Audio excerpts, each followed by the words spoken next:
So I have something a little bit different planned for today.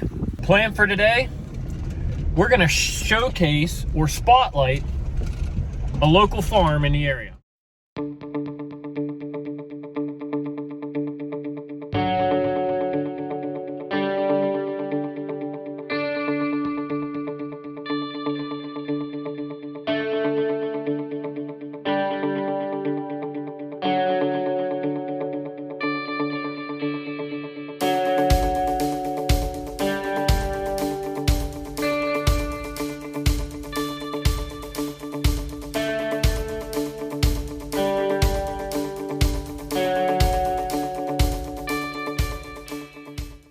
So guys, I'm here today with Brandon from Christner Farms. Brandon, tell us a little bit about the farm here. We grow 70 acres of diversified vegetables, all for retail consumption. We don't do any wholesale really, it's all direct marketed. We have a bakery, we do value-added products, and we also have a nursery where we sell plants, bedding plants, vegetable starts, hanging baskets, stuff like that. Awesome. So right now we're obviously in one of these greenhouses here. Tell us a little bit about the greenhouse first. This one here is used for mainly our main production of vegetable starts along with baskets. This is where we start all our seeds at to go out to our field for our production, not for the consumer. Across the road we sell vegetable starts for the home gardener. You know. So this stuff here is actually going to get planted in your fields. Yeah, right? Everything in here goes to our fields. As of now, there's 6,000 tomato starts. There's 35,000 peppers in here. Holy cow. What else? A lot of beets, cucumbers, watermelon, everything you can think of is in here right now. The farm itself, it's a family farm, I take it? Yep.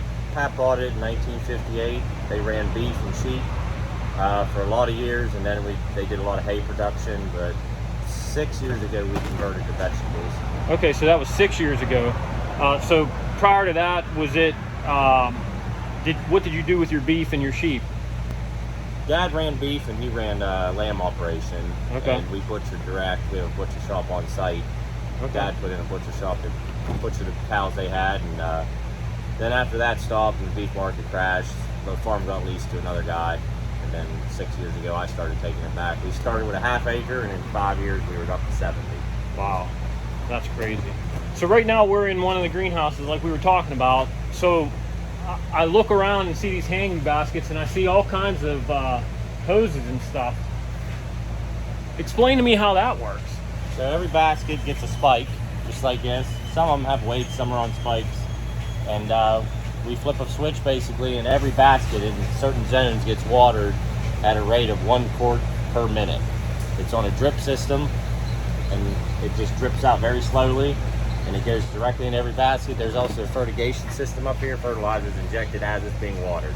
So each one of these valves controls a zone, which is each run of plants.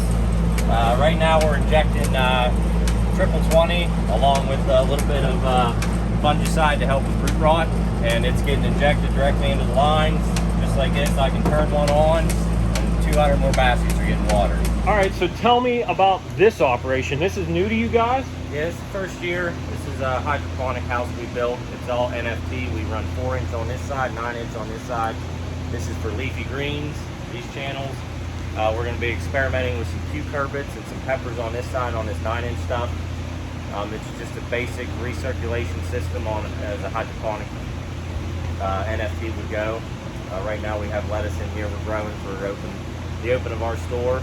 We're going to hopefully be open sometime mid-June with this. They're starting to look a lot nicer. So awesome. So the water comes up this, goes out these little tubes, goes into here. Yep. And then goes down to, what is that, 8-inch? Yeah, 8-inch sewer drain. 8-inch sewer drain. Whole way to the greenhouse, and then pipes back here, comes down here. Goes right into there. Just keeps on going. Wow, that's a ton of water. That's awesome. pH test and test EC every day. We have to adjust as it goes, and it just keeps on pumping. Non-stop, 24 hours a day, 7 days a week. Never shuts off. Nope. So all your red potatoes are in here. Yep. You said you got your fertilizer hopper up here. What kind of fertilizer do you use? That's going down 10-20-20. It's about 350 pounds the acre. And then we'll side dress with nitrogen probably at the early flowering stage when we heal. This thing right here is awesome. Just asking Brandon where he found that gem at. That thing's awesome. It runs on needles. These needles in here hook the potato, and as they go to the ditch, there's a plate there lifts up and pops them off on the furrows at the end. So what I see here is a mess of potatoes. 3 ton. 3 ton of potatoes. So they're cutting them for planting? Yep. Normally we would get B grade potatoes that would all be this size, but this year when I ordered them, they didn't come. Shipping issues, whatever, you know. Yeah. But normally we don't have to cut.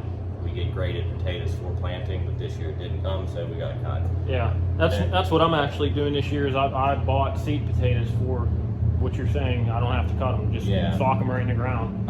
We're cutting them now. We're going to be planting today and tomorrow. We want to let this skin dry up. Helps not rot in the ground. We want to get some of the crust on there. Yep. So when they sit in the ground for a couple, you know. So what kind of potatoes you got here? This looks like some kind of like a Yukon Gold, maybe? These are Lehis. This is a really good gold potato. Okay. Those are Superiors. These are Kennebecks. The rest are going to be Avas. The potato planter already has the red ones in it. Okay. So we just put in Red New Orleans in there. The planter holds about 500 pounds. So okay. If we just loaded it up, we're going to go take it to the field here in a little bit. I think that's a perfect segue to go look at some of the fields.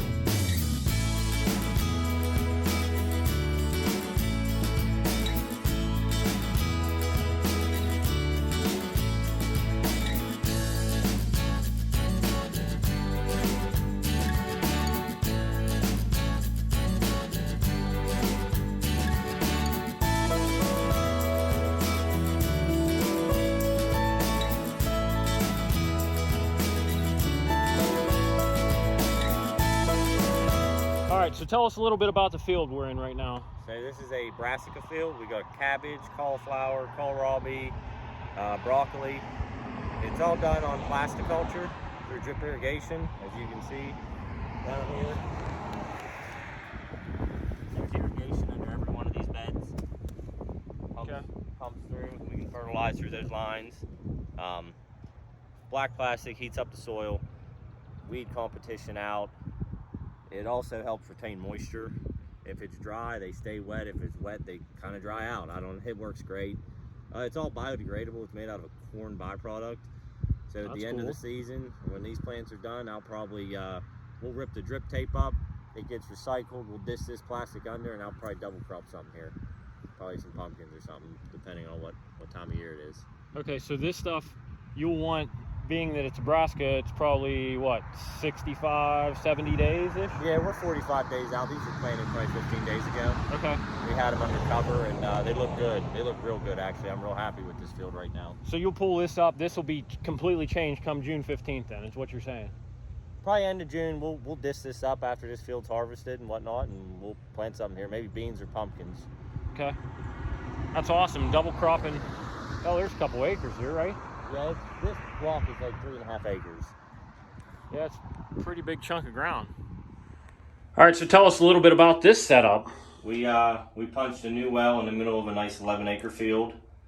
It's running 12 gallons a minute steady. It hasn't gone dry on us yet.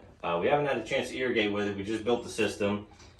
We have 2-stage disc filter, 200 mesh filter, Mazzy injection. We'll put fertilizer up through this. So the more you close this, more uptake it takes. It pushes through and siphons it out.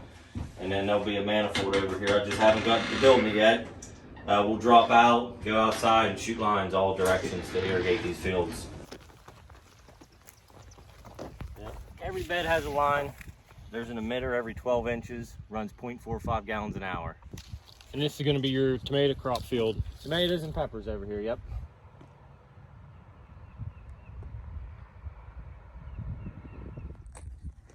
So tell us a little bit about this. We got about 15,000 cloves of garlic we planted last year. Planted late August, and more probably in September. They look phenomenal, though. They're the biggest I've ever seen them for May 1st. I mean, they are just like tree trunks. So we'll harvest this probably off beginning of June. Scapes are going to start shooting here probably next week, and we'll start cutting those off, and then we'll come over here, pull it, dry it, separate seed, and save the rest, sell it. Where do you dry it at? We tie it in bundles and throw it in the rafters of the barn. Turn the fans on, circulate. Well, I bet you that'll smell good. Oh yeah, it smells like a bunch of Italians all through the farm. So I got the no-till off of you. This field was this was drilled, what, 2 days before me, right? I don't know. Look at the tilt on it. I mean, I know it's doing its job right now as a cover crop. I know I'm gonna take the straw, but it's working. Yeah. And no, that's an awesome stand of rye, for sure. We've got some heads poking out. We're starting. So I'm thinking 2 weeks we'll be mowing this. All right, Brandon. Hey, I really appreciate everything. You letting us come here and showcase your farm. I'm going to put a link down in the description below so you guys can follow Christner Farms on Facebook and Instagram. You can find out more information about their farm and their practices on that page. I know your dad, Matt, he's on there constantly posting videos about what's going on at the farm. So it's nice to see, you know, farms getting out there and showing their various practices. So if anybody ever has any questions, you message me. I know what we do is a little bit different. Every farm's different. That's the whole point of this whole showcase, is to show that you don't need to plant nothing but corn and soybean to be considered a farmer. You guys are obviously killing it here with the business, and it's really nice to see, you know, people our age taking stuff over. So, all right, guys, thanks for tuning in. We'll see you.